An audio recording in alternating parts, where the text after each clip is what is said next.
The Colorado River is drying up, and Arizona's farmers are feeling it first. We're living through the worst drought the Southwest has seen in over 1,000 years. Reservoirs are hitting record lows, wells are going dry, and behind every statistic, there's a family, a farm, and a future on the line. In Arizona, where farming has always meant doing more with less, growers are now being asked to do the impossible, with even less than before. Why? Because in agreements made with neighboring states, Arizona committed to take the deepest water cuts when shortages hit. Now, that promise is being fulfilled, and our farmers are being pushed to the edge. But here's the thing, this isn't just a crisis, it's a chance to lead. And right now, Arizona farmers are stepping up with a bold new approach, one that could change how we manage water across the West. Arizona's farmers are no strangers to dry conditions. They've been innovating in the desert for decades, growing food, stewarding land, and feeding millions. But this drought isn't like the ones before. We are now in the worst mega drought the Southwest has seen in 1,200 years, driven by both natural variation and climate change. Reservoirs like Lake Mead and Lake Powell have dropped to historic lows, threatening the water supply for millions of people and acres of farmland. To respond to this crisis, the states that rely on the Colorado River made difficult compromises. In 2007, and again into the 2019 Drought Contingency Plan, Arizona agreed to take the earliest and the most significant water cuts during shortages. This agreement, made with California and Nevada, was seen as a way to protect the overall health of the Colorado River system, but for Arizona's agricultural communities, the price has been steep. In Pinal County, where much of Arizona's alfalfa, cotton, and wheat is grown, the state has already cut off Colorado River surface water deliveries to many farmers entirely. Some growers are now relying solely on groundwater, drilling new wells at great expense, or walking away from fields altogether. These aren't just economic losses, they're losses of legacy, community, and food security.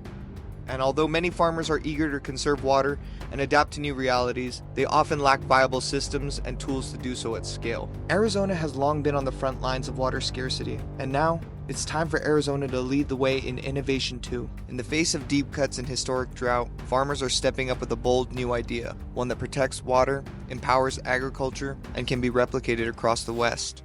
It's called the Farmer Water Rights Fund Collective. This new model gives farmers a safe and flexible way to conserve water without sacrificing their livelihoods. It works like this. Farmers who are part of the collective can voluntarily deposit their excess or unused water rights into a legally protected trust. Shares and underlying water rights are irrevocable, cannot be sold externally, and revert annually to original trustees to maintain long-term protection. These water rights are exchanged on a one-to-one basis for a share in the co-op. The water rights held in trust are then leased to the collective, who then leases them to other farmers within the collective at competitive market rates. At the end of the year, the co-op distributes its net income from leasing revenue back to the farmers in the collective who have contributed their water rights as a dividend. The water rights held in trust also revert back to their original owners, completing the cycle. And because it's managed by a farmer-run cooperative, the entire process is transparent, local, and accountable. Every lease also contributes a small percentage to a shared sustainability fund, supporting soil health, efficient irrigation, and drought resilience projects in the very communities affected. The system helps in 3 key ways.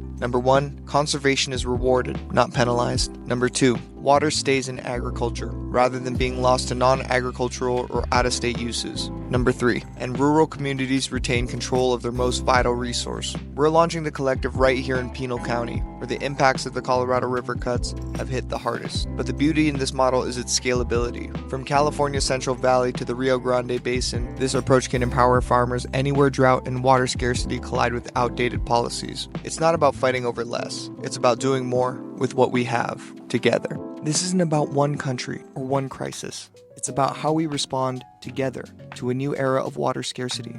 The Farmer Water Rights Fund Collective is more than a stopgap. It's a blueprint, a way to protect the land, honor the work of our growers, and ensure water stays where it feeds the most: our communities, our economy, our future. Because the decisions made here in Arizona aren't isolated. They're a test case for what's possible across the Southwest and beyond. And the success of this solution depends on all of us. Here's how you can help. If you're a farmer or part of an irrigation district, reach out. Let's talk about how you can join the collective.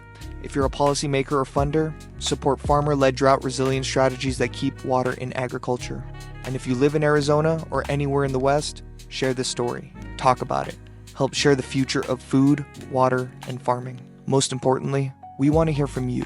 Your ideas, your concerns, your vision for sustainable agriculture. Click the link in the description to leave feedback and be a part of the conversation, because the story of Arizona water doesn't end in crisis. It begins in collaboration.